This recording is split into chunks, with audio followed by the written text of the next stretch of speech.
to the show where we share the stories of the many who intersect with our healthcare system but are rarely heard from.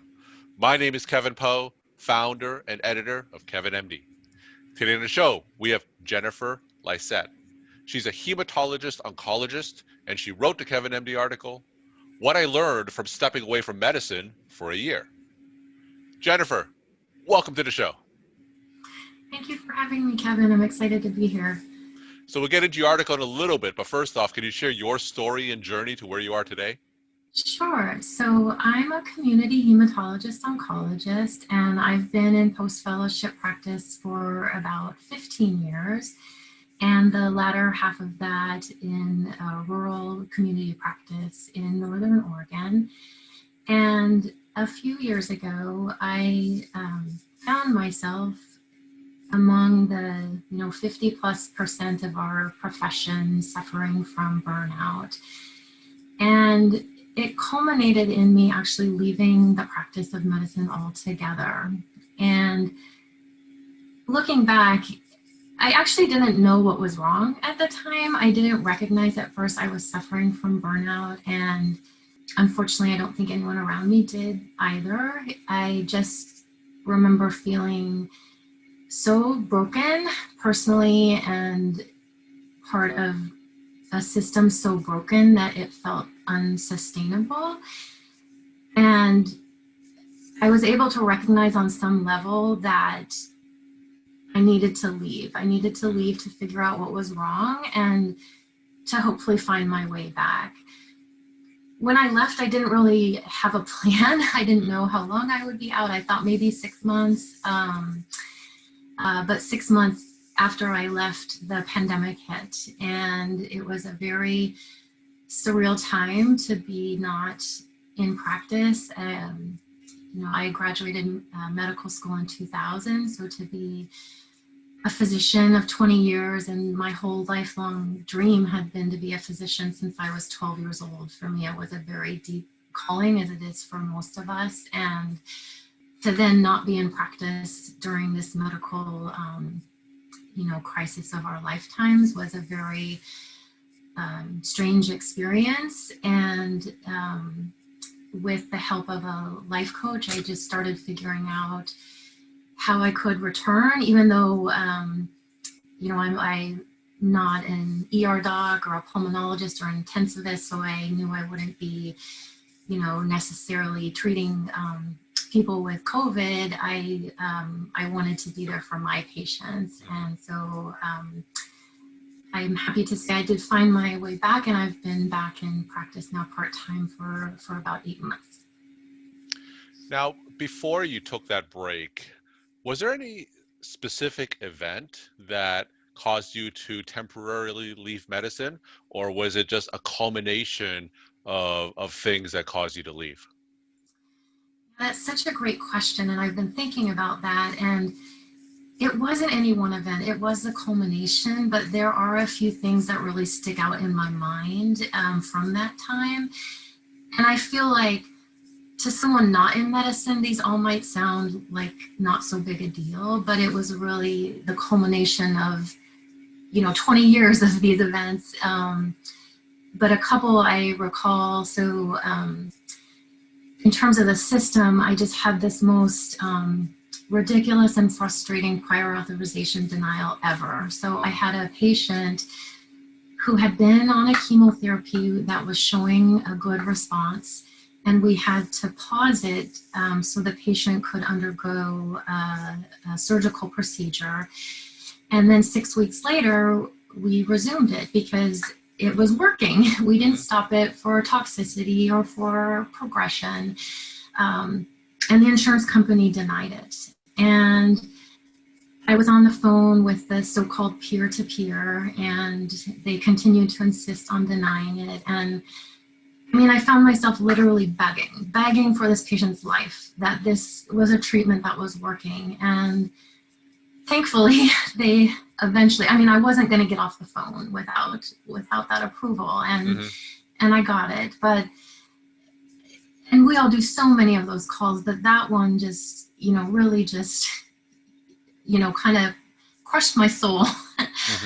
And then from the personal standpoint, I remember there was a time a colleague dropped by and just asked me, "How is your joy in practice?" And I realized in the moment I didn't feel any joy at all. And that it was like, I remember it was just this like horrifying feeling inside, but I didn't want to admit to it.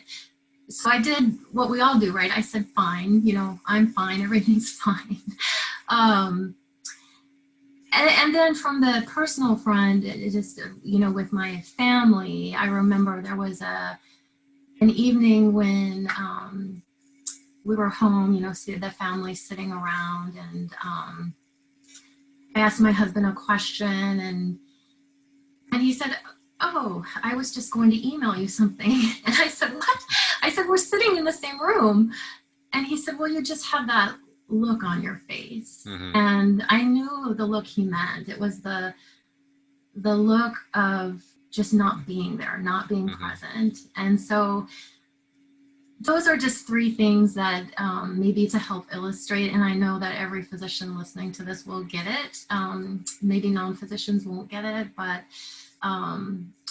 those were things that just really opened my eyes to the fact that something was really wrong and I didn't want to keep living this way. And that's kind of what happened. So you talk more about your story in your Kevin MD article, and it's titled, "What I Learned from Stepping Away from Medicine for a Year." Now, for those who didn't get a chance to read that article, can you just walk my audience through it and just share the story of why you decided to write it?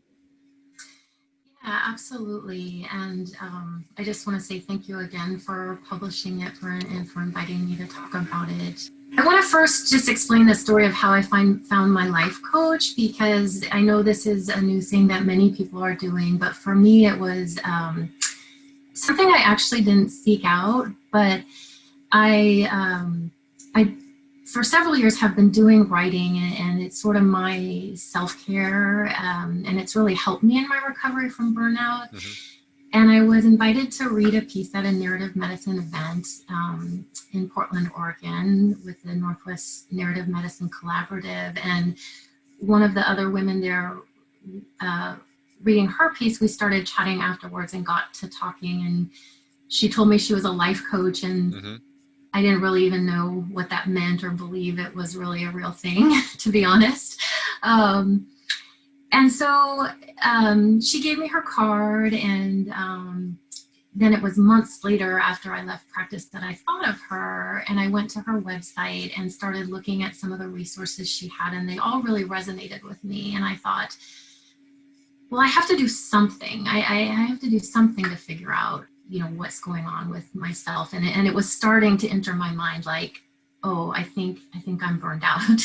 And so I contacted her. And so I mentioned that whole story because the introduction to my article is about, basically things I learned when I stepped away and working with a life coach. And of course, in 1,000 words, it's not comprehensive, but I chose to focus on 5 things. And the first 3 things I've come to call my theory of the triad of burnout with physicians. So, and these are things that I recognized in myself that I actually didn't before. And it's this triad of perfectionism, a lack of self-compassion, and maybe subconscious need for external validation. And these were all things that I had to do a lot of inner work to recognize in myself. And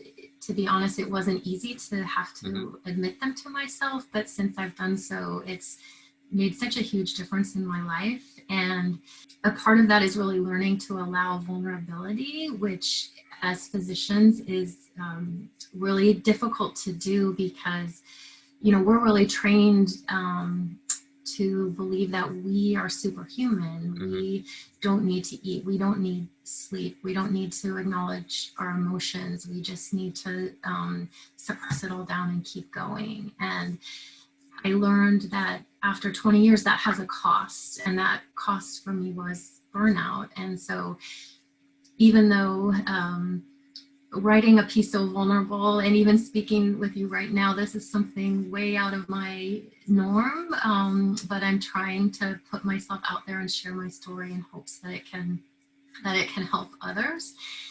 The two other points I make out of the 5 points in the article is I read a book by an author called Dave Markowitz, and he has this expression in there: the heart has a back door.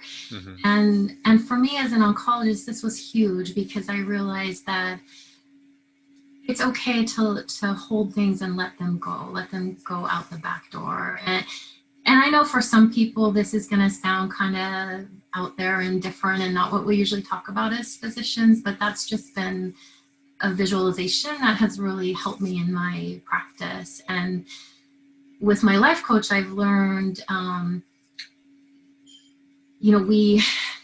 think in our training, we train ourselves to suppress these emotions because we're afraid of the burden.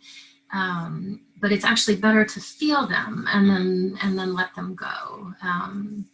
And that leads to the last point, which is something, again, that was so eye-opening to me and that I wasn't ready to accept at first, but it's that emotions live in our bodies.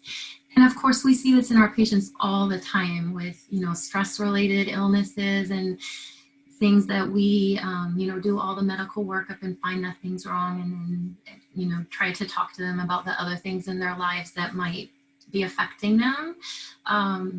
But guess what? That affects us as physicians too, because we are also human beings. Mm-hmm. And this was a big piece for me in terms of self-compassion, that I realized I was missing this part of self-compassion, which is our common humanity. And I learned this by taking a quiz on a website. There's a woman, her name is Kristen Neff. She's a PhD, and she's written kind of the leading book on self-compassion, and has a wonderful website, and you can go and take this self-assessment. Mm-hmm. And I can still remember the moment when I saw my results, and I scored low across the board for everything, for both self-compassion for myself and common humanity. And it all circles back to perfectionism, because I think we confuse in medicine perfectionism and striving for excellence. So they're actually two very separate things, and perfectionism is actually a maladaptive coping mechanism that we all, or I shouldn't say we all, that many of us turn to in order to kind of protect ourselves. And so these were things that I only discovered because I took the time away from medicine, and I was fortunate to be in a position in my career that I could do that. And so I decided to write about it because I know many people aren't in that situation, and that if these resources can help them, and I'm someone who loves reading and exploration and learning these things on my own, and if other people can find that helpful, I wanted to share it. We're talking to Jennifer Lysette. She is a hematologist oncologist, and she wrote the KevinMD article, What I Learned from Stepping Away from Medicine for a Year. Jennifer, I'm interested in hearing about that moment where you decided to go back into medicine again. Tell me what that moment was like. So I'm not sure it was a single moment, but as I mentioned, being away from the workforce during the pandemic, it was a very hard feeling to be watching all this happen from the outside. And I was, of course, calling and texting my friends and colleagues, checking in on everyone, and wanting to figure out a way that I could get back and help. And I had several sessions and conversations with my life coach, because I also will be honest, I had a fear of going back, both a fear of things returning to the way they've been before, and also this unknown with the pandemic. So when I went back to practice, the pandemic had already been occurring for 6 months. So it was very different for me to go back to work with all the PPE precautions and everything going on. And ultimately, I actually did find a different practice. And that was part of my exploration of realizing that in order to go back, I did need to make a change, and I did go back part-time. And I think the thing that's been so interesting with the pandemic is I felt like for the first time ever in my career, it was completely acceptable to go back part-time because everyone was already doing all their administrative meetings, virtual, remote visits were already happening. And so I was very nervous about approaching the place I was interviewing. But one of the things I did is I just made my goals and availability very clear. And I said, this is what I can offer. And they said, great. And so it's been very interesting when I talk with my patients, and I think so many patients and people outside of medicine don't understand what we really do as physicians. And so I remember one patient asked me, because I of course explained to all my patients my hours, and the days I'm not in clinic, I do still work from home. I answer my chart messages, I check my Epic, I review chemo orders, and I actually love it because I'm not pressured. I'm not doing those things in between clinic. And this patient asked me, he's like, what do you mean you work part-time? What do you do when you're not here?